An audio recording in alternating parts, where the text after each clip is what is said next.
Normalize leaving toxic work environments. People do not leave jobs, people leave bad management. So I was working at a job where I had the most toxic, micromanaging, passive-aggressive boss I have ever had in my entire life. She was so bad that between resignations and her firing people, she forced out our entire team. So despite the extra workload I had taken on, she was still constantly telling me that I wasn't doing enough and I needed to step up more.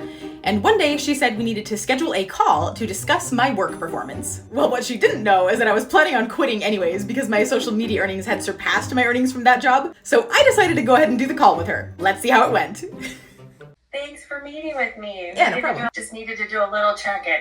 Okay, so I noticed that you're taking a lot of time off. Okay, what do you mean by taking a lot of time off? Well, I noticed like Wednesday afternoon you weren't working. Okay, I don't know if I agree with that because I'm very much logged in and working all day, every day. There definitely hasn't been a lot of time off on my end. Okay, so definition of working also isn't answering Slacks on your phone. Yes, certainly. I do answer a lot of Slacks and emails before the workday starts at 6 a.m. Yeah. Or after the workday, long after the workday ends, up to as late as 10, 11 at night, sometimes midnight. I'm not doing that instead of working. I'm doing that in addition to working. So So our work life is very, very on the computer. So I'm just curious what it was you were working on that was getting in the way of like the main activities. I mean, I'm running 8 payrolls a month by myself. So between pulling final reports, pulling initial reports for payroll processing, loading EIBs, doing the OSV funding, doing the pre-release reports, running everything entirely by myself, it's a lot. Things aren't getting done as quickly as they need to be. Could the fact that we have nobody left on the team have anything to do with why things are not getting done rather than I'm dropping the ball and that's clearly the logical explanation? So like Wednesday afternoon,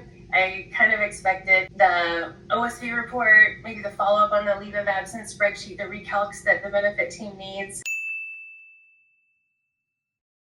It just feels like you're just not working. Is it that I'm not working, or is it that I'm taking on the workload of the entire team by myself and that's why things are not getting done? And so when I'm taking on that much, absolutely things are going to fall through the cracks. I will openly admit that. Absolutely. I need help. Yeah, but it's noticeable when you take time off, though. I'm sure it is, yes. When there's nobody left on the team, yes, I'm sure it would be very noticeable if I take a few hours off in the afternoon. Yes, I'm sure that would be very noticeable. You're right. It is really. And I try to give a lot of leeway for you to manage your own schedule, but then I just see things not getting done. Yeah, and you say that I'm not working enough or not logged in enough or that I'm missing deadlines. My job on a fully staffed team is to do every other pay run and not every single pay run. So I'm not missing deadlines because the deadlines that are being missed are not mine.